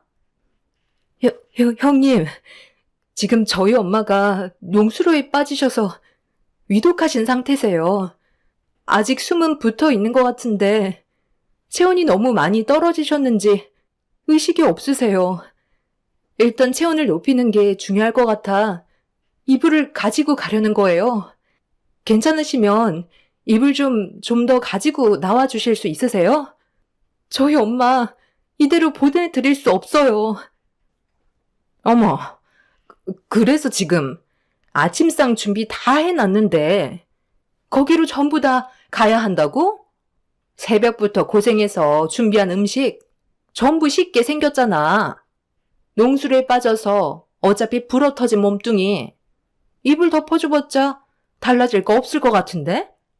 위독하시다며. 그럼 생명에도 지장이 있는 거 아니야? 그런데 지금 우리가 만든 떡국은 아직까지 따뜻하다고. 구급차 온다며. 서방님이 그 자리를 지키고 있으면 금방 올 텐데 나머지 사람들은 아침이라도 든든하게 먹어둬야 하지 않겠어? 동서는 가서 떡국이나 불지 않게 빨리 아침상이나 준비해. 아버님, 어머님 굶길 작정이야? 배고프다고 난리치는 가족들 전부 굶길 거냐고. 입을 이리 내놔. 이거 놓으세요. 형님들 지금 제정신이에요? 저희 엄마 생명이 위독하시다고 말했잖아요. 구조대에서 체온을 상승시키는 게 우선이라고 했다고요. 그래서 그 이불들을 더러운 농수로에 빠뜨리겠다고? 너 제정신이니? 그게 얼마짜리 이불들인데 이리 내놔라. 귀한 이불 내어줄 수 없다. 어머님, 방금 저희 엄마가 어떤 상태인지 전부 다 들으셨잖아요. 이러다 정말 세상 떠나게 되면 어쩌려고 그래요? 제발 도와주세요. 다들 정말 왜 그러시는 거예요? 시댁 식구들은 아무도 저를 도와주지 않았어요. 눈 하나 끔쩍하지 않고 멀뚱멀뚱 쳐다보는데 제가 할 수 있는 건 가지고 온 옷가지들밖에 없어 그거라도 챙겨서 농수로에 빠져있는 엄마한테 급하게 달려가게 되었네요. 남편은 속옷만 입은 채 자기가 입고 있던 옷을 전부 다 저희 엄마한테 덮어드린 뒤 사지를 주물러 주며 체온을 높여주기 위해 안간힘을 쓰고 있었어요. 남편은 제가 가지고 온 옷가지들을 보고 화를 내며 왜 이불은 안 가지고 왔냐고 뭐라고 하자 좀 전에 있었던 상황에 대해 설명을 하게 되었습니다. 남편은 추위에 온몸을 떨면서 정신 나간 사람들이라고 제가 가지고 온 옷가지들로 엄마의 몸을 덮어드렸고 그 사이 구조대가 도착을 해서 엄마를 응급실로 보낼 수 있었어요. 남편은 바닥에 떨어진 옷들을 다시 입은 뒤 저희 차로 달려가 응급실에 가려고 차문을 열었는데 이런 상황을 전부 다 멀뚱히 쳐다만 보며 아무런 대응을 해주지 않는 시댁 식구들이 너무 소름이 돋았어요. 저는 가지고 온 짐을 전부 다 차에 싣고 제 딸을 뒷좌석에 태운 뒤 차에 올라탔습니다. 남편은 시댁 식구들한테 소리를 지르면서 저희 엄마가 세상을 떠나길 바라고 있었냐며 한바탕 난리를 친 뒤 운전석에 올라타 응급실로 향하게 되었습니다. 시댁 식구들 전부 정신 상태가 너무 이상한 것 같아 보였어요. 다른 사람도 아니고 저희 엄마가 농수로에 빠져 위독한 상태이신데 걱정되는 말보다 떡국이 불어 터진다고 걱정한다는 건 저희 엄마가 어떻게 되던 상관하지 않겠다는 걸로밖에 안 보였네요. 정말 다행이었던 건 엄마가 농수로에 떨어지면서 정신을 잃으셨지만 심각할 정도까지는 아니었어요. 그런데 의사가 의문의 한마디를 던지셨고 저는 그 말을 듣자마자 곧바로 경찰서에 전화를 하게 되었네요. 엄마가 발을 헛디뎌 농수로에 빠진 게 아닌 교통사고가 난 것 같다는 충격적인 말이었어요. 제가 자고 있는 사이에 어떤 일이 벌어졌는지 모르는 상황이라 너무 답답했었고 조사를 나온 경찰분들께 어떤 사고였는지 설명을 드린 다음 횡손이범을 찾아달라고 간절히 부탁했습니다. 경찰분들은 수사를 위해 시댁으로 향하는 사이 남편과 저는 엄마가 깨어나길 간절히 바라고 있었습니다. 엄마가 모든 사실을 알고 있을 것만 같았어요. 그렇게 어느 정도 시간이 지나고 엄마가 정신을 차리셨는지 천천히 손가락을 움직이시는 모습을 확인할 수 있었네요. 남편과 저는 깨어난 엄마를 보며 흥분해선 어떻게 된 거냐고 수화로 급하게 여쭤보자 엄마는 팔을 들어 수화를 하기 힘드셨는지 종이와 펜을 요구하셨어요. 저는 급하게 건네드렸고 엄마는 힘겹게 무언가를 작성하신 뒤 남편한테 건네주셨습니다. 남편은 엄마가 작성하신 편지의 내용을 확인하자마자 손을 덜덜 떨면서 분노를 삭히지 못한 채 시댁으로 가야겠다며 저에게 편지의 내용을 보여주었고 엄마가 작성한 내용을 보자마자 경악을 하고 말았네요. 그렇게 저희 부부는 서둘러 시댁을 찾아가 조사를 받고 있는 시댁 식구들 앞으로 걸어갔습니다. 저희를 본 시댁 식구들의 안색은 상당히 안 좋아졌고 남편은 엄마의 친필 편지를 들고 시모와 두 형님을 범인으로 지목했네요. 엄마가 작성하신 편지의 내용에는 아침 공기를 마시려고 잠깐 외출한 사이 뒤에서 어떤 차량이 엄마를 들이받쳤고 차에서 내려 엄마의 몸 상태를 살핀 사람은 다름 아닌 두 형님과 시모였어요. 시모와 두 형님이 엄마를 보면서 했던 말은 기머거리 엄마 때문에 이런 불화가 생겼다면서 존재 자체가 사라지길 바라는 마음에 트럭으로 사고를 유발해 농수로에 빠뜨린 거였다고 종이에 자신들이 하고 싶은 말을 적어 보여줬었다는 충격적인 내용이 담긴 편지였죠. 경찰들은 시댁 식구들을 그 자리에서 움직이지 말라며 저희 부부에게 집안 수색을 요청했어요.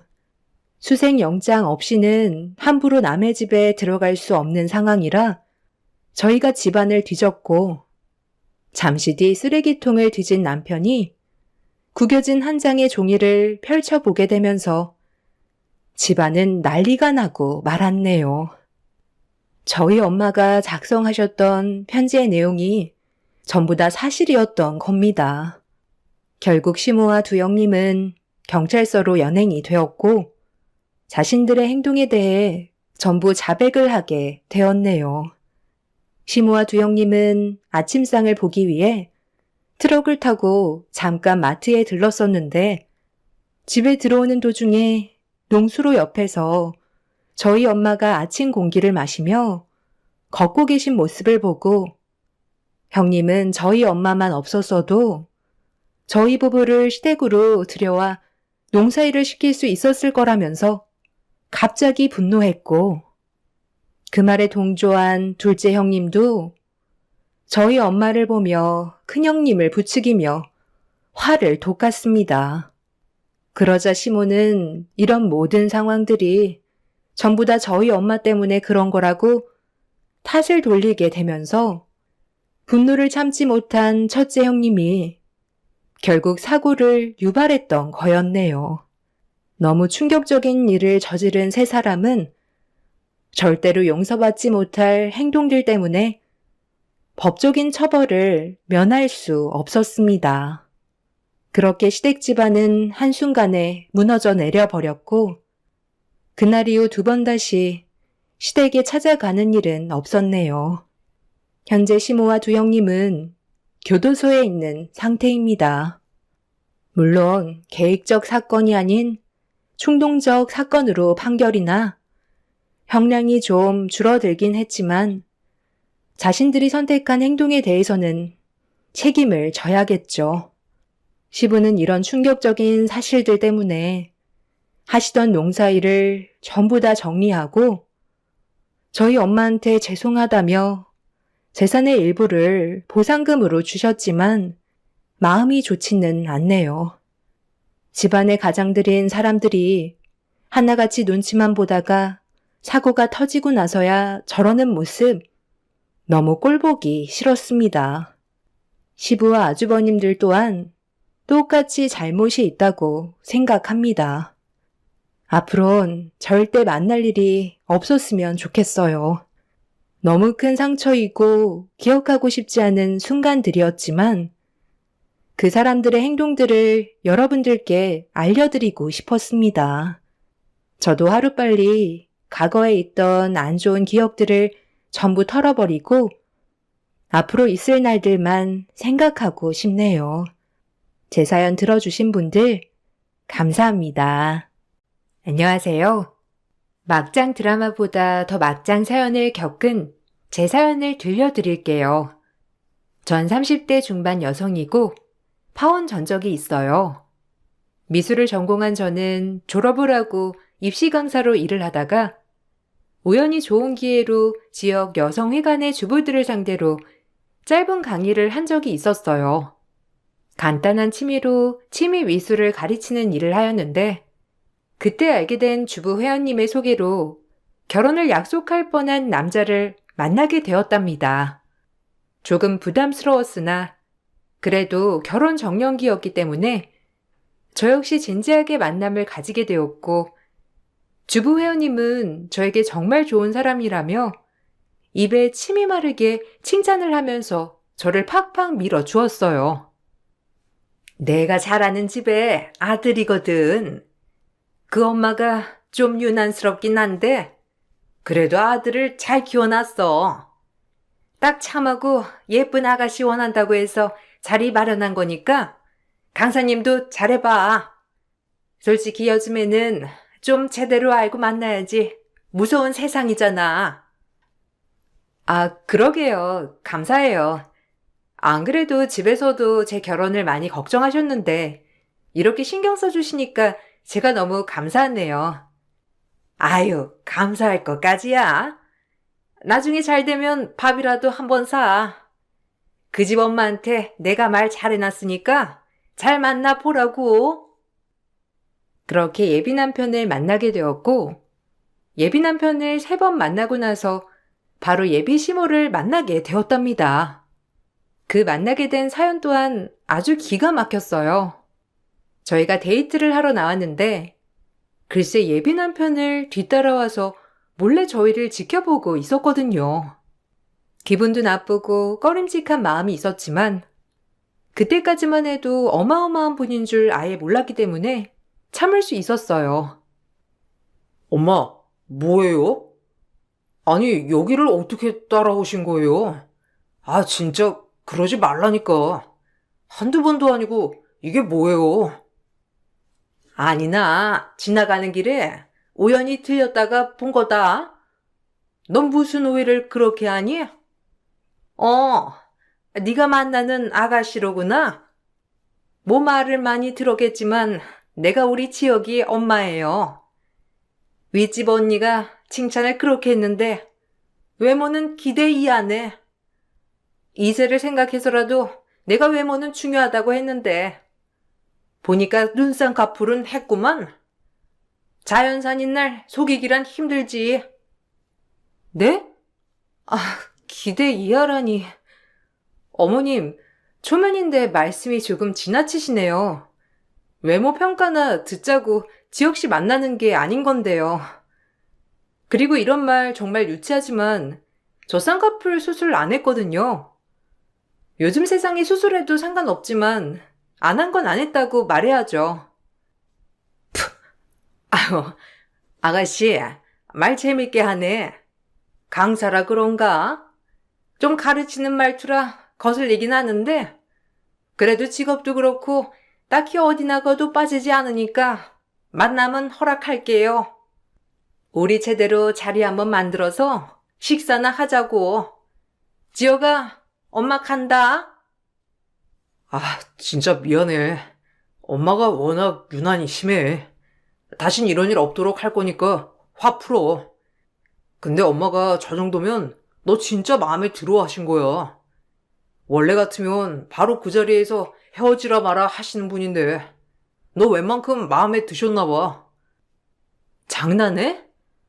당신 어머님이지만 기분 나쁘니까 말은 해야겠다. 그래도 사람 면전에 대고 외모가 어떻니 많이. 기분 진짜 나빠.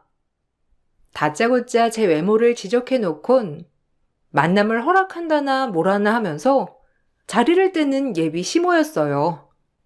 기분이 정말 나빴고 아무리 어른이지만 이건 아니라는 생각에 그날 예비 남편과도 다투기도 하였답니다. 하지만 미안하다고 비는 통에 화가 누그러졌어요.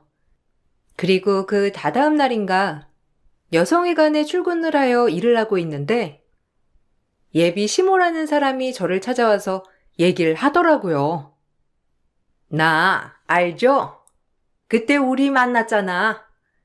아가씨랑 먼저 이렇게 얘기 나누고 싶어서 찾아왔어요. 내가 성격이 좀 급해야지. 네. 안녕하세요.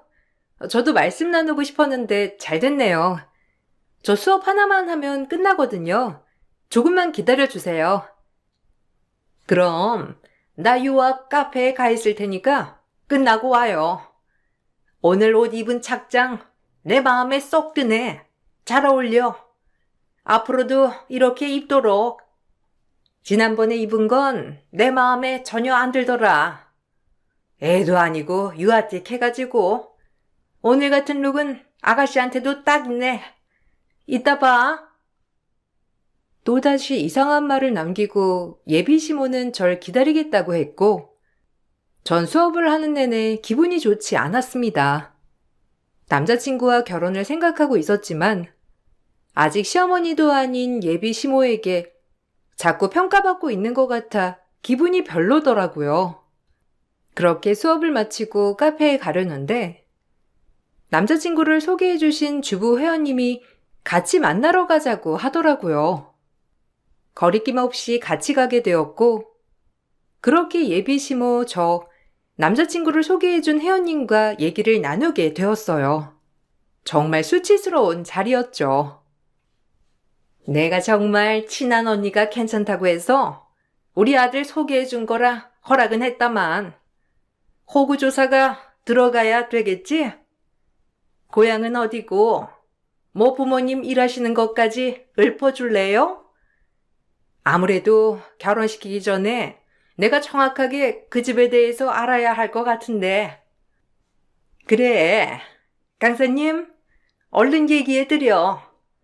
자꾸 나한테 이것저것 묻는 통에 내가 곤란했다니까. 중매도 잘못하면 뺨이 새더라는데 그래도 내가 믿고 소개해준 강사님이 삼류 강사는 아닐 거 아니야. 나도 전부터 궁금했는데 집이 좀 살잖아. 그렇지? 아니요. 저희 집은 평범하고요. 고향은 전라도예요. 그리고 지금은 다 같이 여기로 이사와서 살고 있고요. 제가 미술을 전공했지만 외동이라서 부모님 벌이에 딱 적당한 만큼만 배웠어요. 남들 다 가는 유학은 한 번도 못 가봤고요. 아니, 그래도 하고 다니는 거 보니까 보통은 아니던데. 평범한 집안일 리가 없잖아. 아유, 겸손 안 떨어도 돼. 그래, 뭐 겸손 떠는 거야? 이 언니 말로는 하고 다니는 것도 보통이 아니고 많이 배운 티가 난다던데.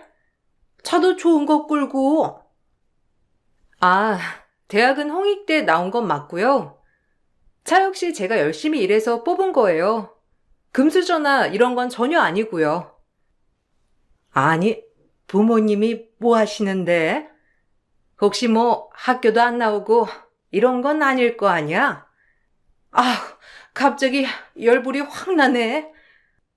저희 엄마 초등학교까지만 나오셨고 아빠는 고졸이세요. 아빠는 평범하게 직장 생활하시고 엄마는 지금 소설 쓰시는데 제가 왜 이런 말에 일일이 답변을 해야 하는지 모르겠는데 정말 불쾌하고 언짢네요. 설마 제가 금수저인 줄 알고 소개해 주셨나 본데 잘못 짚으셨어요. 애초에 물어보시지. 굳이 제 배경을 숨길 필요는 없으니까요. 어이가 없어서요, 원. 언니, 어떻게 된 거야? 아니, 금수저 딸내미라며? 아, 기가 막혀. 내가 지금 무슨 소리를 들은 건지? 이런 삼류 집안 딸내미를. 삼류 집안이요? 저기요, 말은 바로 하셔야죠. 지금 사람 면전에 대고 이런 말씀하시는 것 자체가 삼류 인성 아닌가요? 그리고 오해하셔서 어이가 없으신가 본데 저 역시 이렇게 평가받고 절 오해하셔서 소개해줬다고 하니 더 어이가 없네요. 절 소개해준 분과 예비 시모란 사람은 제 말에 기가 찼는지 아무 말도 없으셨고 정말 기분이 나빴습니다. 묘지는 제가 금수저 집안의 딸인 줄 알고 소개를 시켜준 것이었고 그것을 진짜 확인하기 위해 이 자리를 마련했다는 것이었으니까요. 저 역시 기분이 정말 나빴지만 예비 시모는 절 소개해준 회원님에게 득달같이 따져댔고 회원님 또한 얼굴을 붉히더라고요. 네가 왜 어이가 없어? 지금 내가 더 어이가 없을 판이야. 아니 금수저 딸내미인 줄 알았는데 엄마는 초졸에 아빠는 고졸? 아, 더 이상 말할 것도 없어. 그리고 너네 엄마가 소설을 쓴다고? 뭐 작가라도 된다는 거냐? 어디 이름 있는 작품 말해봐.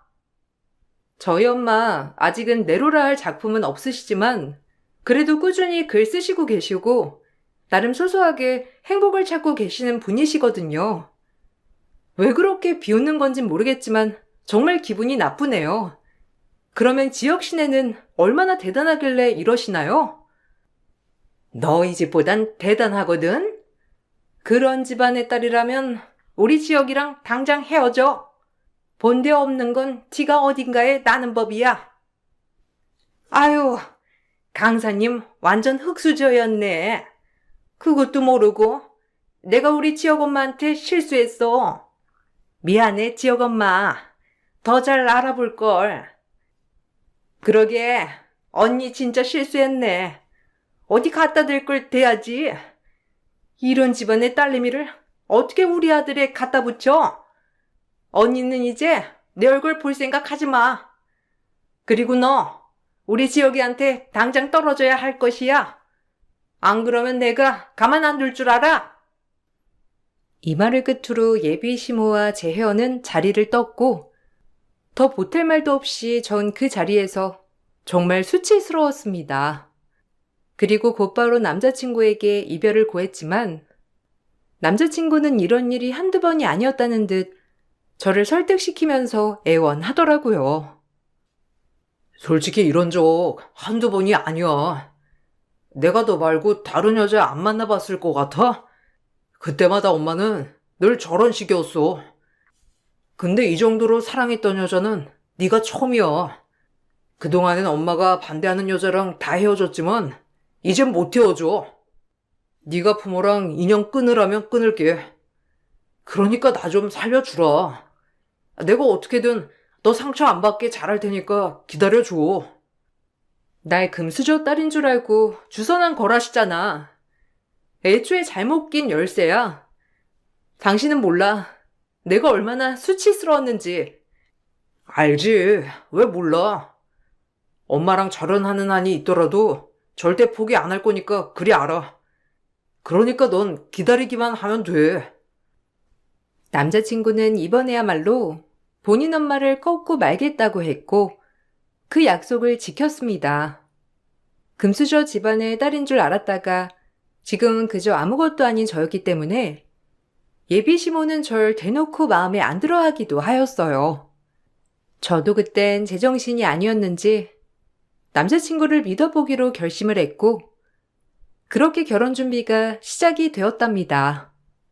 혼수 문제로 저희 엄마와 남자친구 그리고 예비 시모가 백화점에서 만나던 날 저희 엄마는 그동안 쓴 소설이 책으로 나오자 시어머니에게 선물로 드리겠다며 가져왔어요. 그리고 곧이어 예비 시모에게 책을 건넸고 예비 시모는 저희 엄마를 보면서 코웃음을 치며 한마디 하더라고요. 집에서 그냥 일기 쓰는 게 아니라 이렇게 책까지 낸다고요? 초들이면 거의 까막눈 아닌가? 까막눈이 뭔 작가라고? 엄마, 그만하세요. 지금 말씀이 지나치시잖아요. 어머님, 죄송합니다. 저희 엄마가 무례를 범했네요. 정말 죄송해요. 죄송? 너 이따위로 하려고 네 엄마 설득한다고 했니? 저기요 아줌마, 사람 잘못 봤어요. 뭐 얼마나 대단한 집안이길래 이렇게 저희 엄마를 개무시하는지 모르겠는데 아무것도 안 하면서 이리저리 아들 여자친구 뒤나 캐고 다니는 당신보다 훨씬 멋진 사람이거든요? 말 함부로 하지 마요. 초졸이라서 까막눈이라고? 당신같이 사리분별 못하는 사람이 까막눈이겠지. 엄마, 가자. 너 그렇게 발끈하는 거 얼마나 너희 엄마랑 너한테 자신이 없으면 그렇게 발끈하겠니? 솔직히 어디 가서 작가라고 하고 다니지 말아라. 박사, 석사 작가들이 줄을 섰는데 어디서 초졸 작가가 명함을 내밀어? 글만 쓰면 다 작가냐?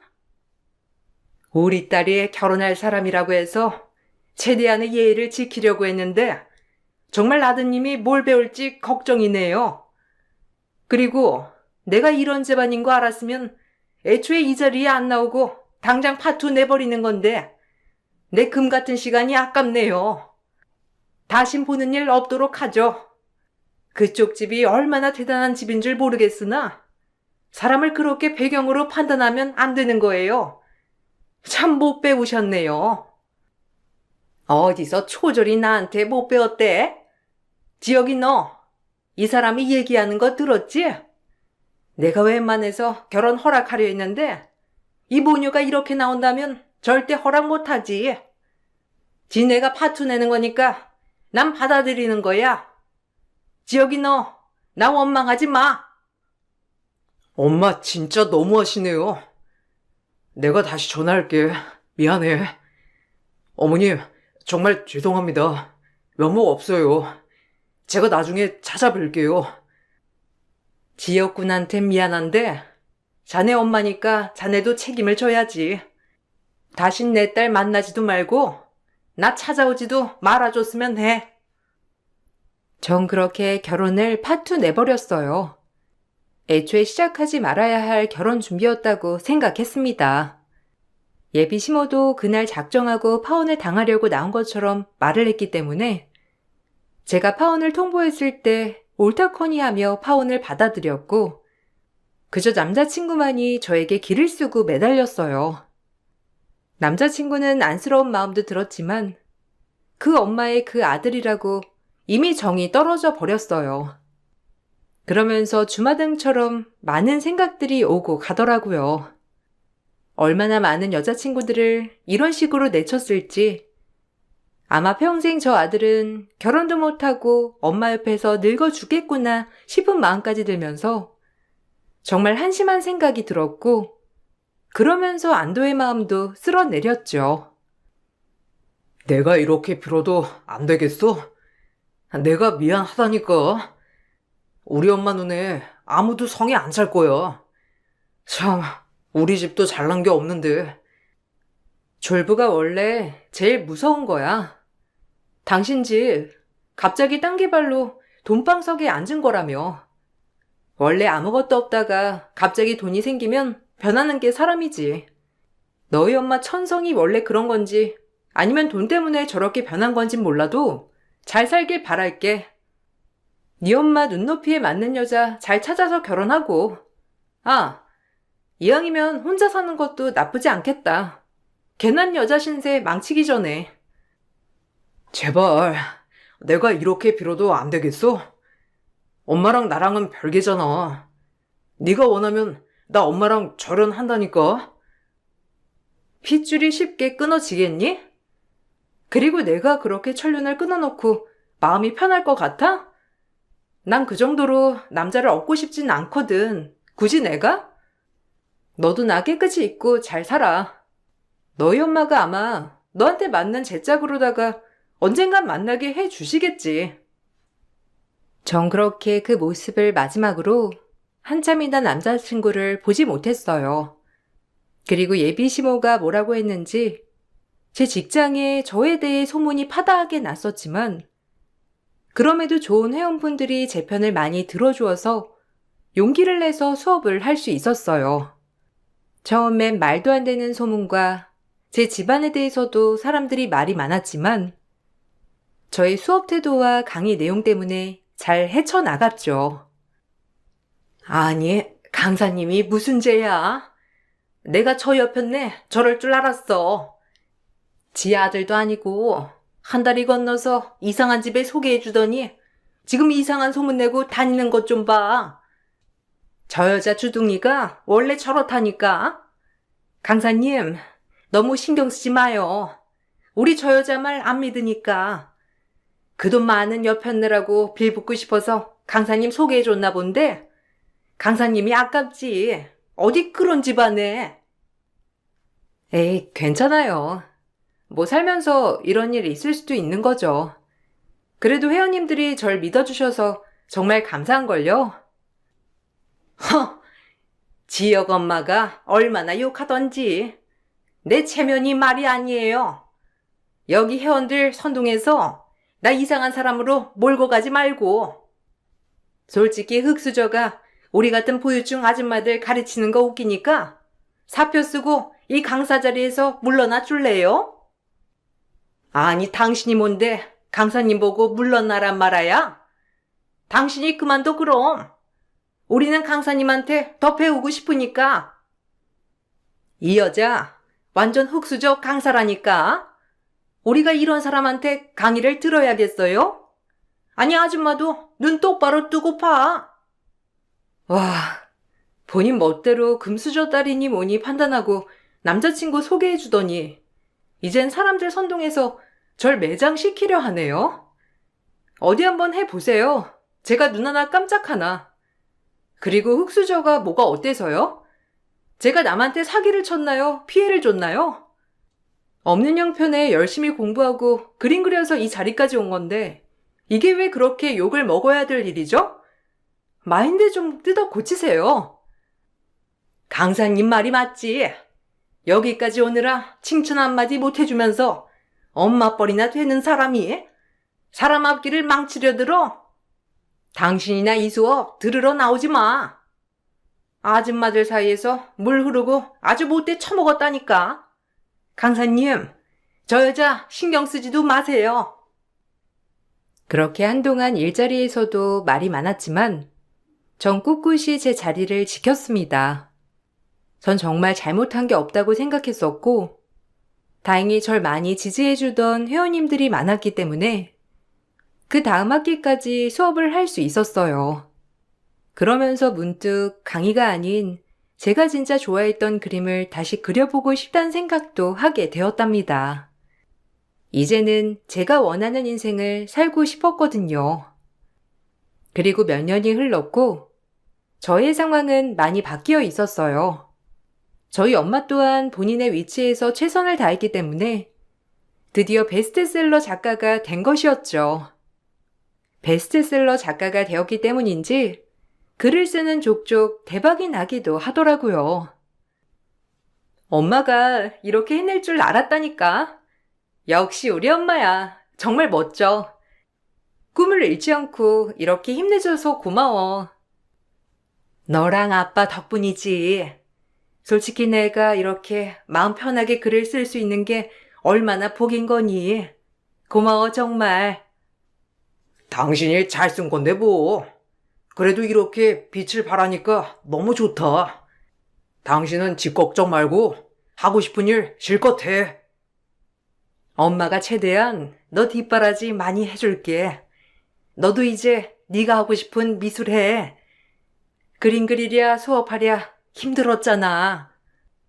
아니야. 내가 좋아서 하는 건데 뭐. 그래도 엄마가 이렇게 잘 돼서 난 너무 좋다. 엄마의 영향을 받아서 나도 잘 될 거야. 엄마의 인세와 저와 아빠가 모은 돈 등등 합쳐서 저희는 대출을 받아 큰 대저택으로 이사를 갔어요. 저도 본격적으로 제 그림을 그리고 싶었던지라 작업실도 필요했고 엄마도 마찬가지로 서재가 필요했거든요. 그렇게 그곳에서는 더 좋은 일만 많이 일어났습니다. 저 역시 화가로서 미술 작품을 선보일 수 있는 좋은 자리도 생겨날 기미가 있었어요. 그로 인해 저희는 집안 살림을 돌봐줄 아주머니가 필요해졌고 그로 인해 파출부 구인구직란에 사람을 구하게 되었습니다. 그리고 곧이어 면접을 잡아준다며 아주머니 한 분을 보내주신다고 하더라고요. 그렇게 한 아주머니가 면접을 보러 온 날, 제 눈은 동공지진이 되었죠. 아유, 안녕하세요. 처음 뵙겠습니다. 파출부 구하신다고 하셨죠? 제가 이렇게 세련되게 생겼어도 일 하나는 아주 기똥차거든요. 어머, 네가 왜?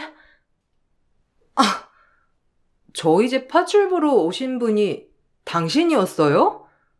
이게 웬? 참 세상 오래 살고 볼 일이네요. 이렇게 만날 줄이야. 아니, 당신은 그렇게 저희를 무시하고 제 딸과 저에게 모욕을 주던 어떻게 여기서 이렇게 다 만날 수가 있죠? 아니, 이 모녀들이 어떻게 이런 대저택에서 나오는 거야? 아니, 됐고, 당신들이 사람을 부릴 리가 없지. 초졸인 당신인데. 아직도 초졸 타령. 몇 년이 지났는데 여전하네요. 이보세요. 지금 사태 파악이 안 되나 본데 여기 저희 집이고 당신은 저희 집에 일하러 면접 온 파출부세요. 다시 한번 읊어드려요? 사람이 이렇게 눈치가 없어서요, 원. 사회생활 하겠나요? 그러게 말이다. 그렇게 면전에 대고 초졸이니 뭐니 무시를 하더니 남의 집 일이나 하러 다니면서 그랬던 거야?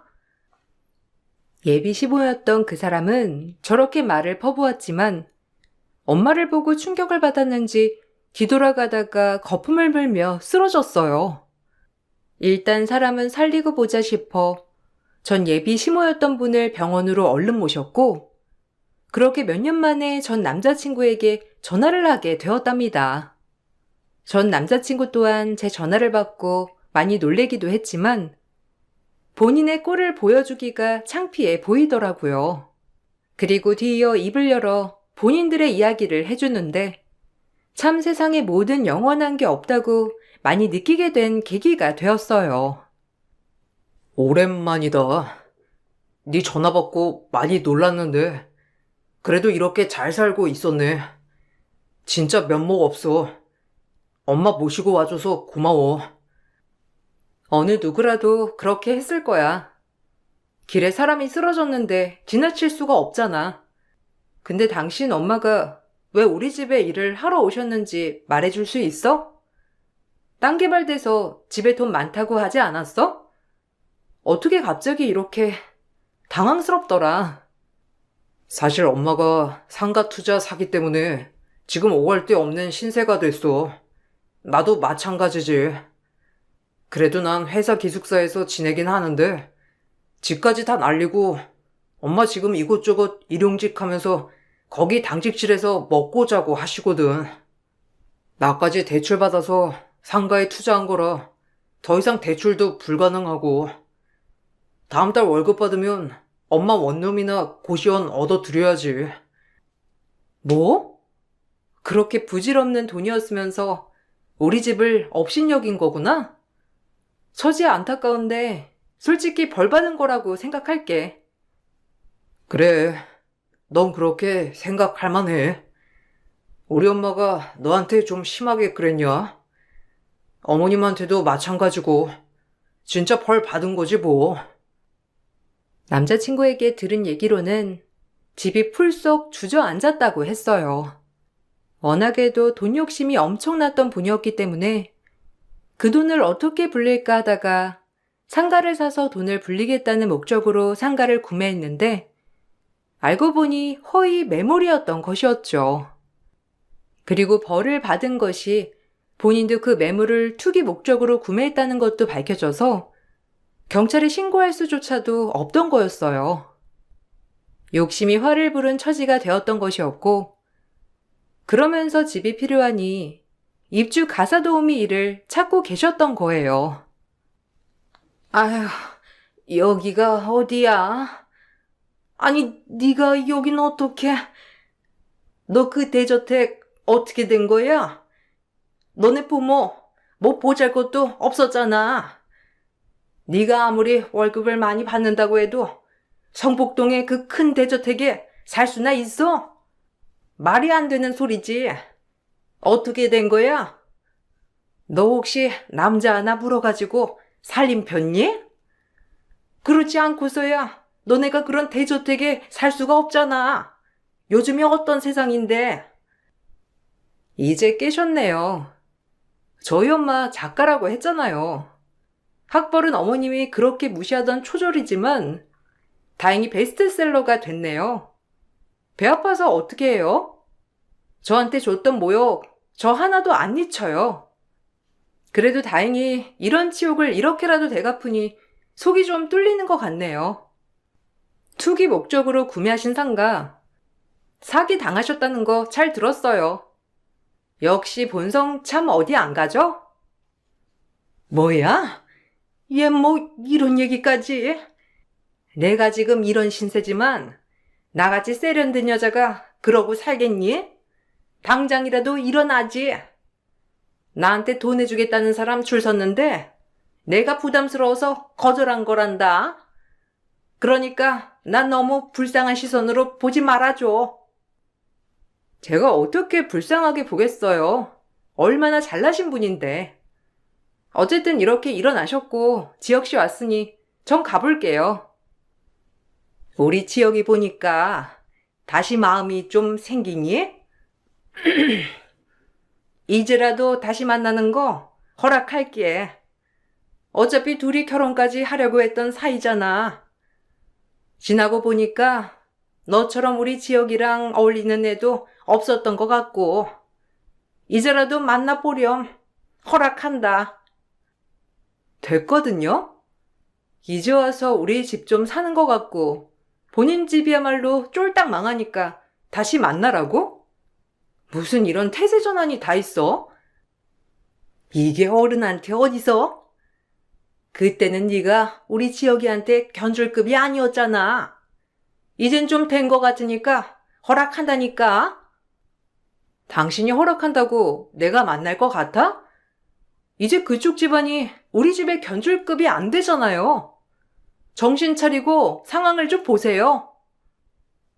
예비 시어머니였던 분은 그러면서도 끝까지 저에게 당당한 모습을 잃지 않았어요. 저 역시 그럼 그렇지라고 생각하며 짧은 인사와 함께 병원을 나왔답니다. 참 우프면서도 한편으론 사랑했던 남자친구의 집안일이었기 때문에 마음은 그렇게 좋지 않더라고요. 그리고 한 2주 정도 흘렀을까?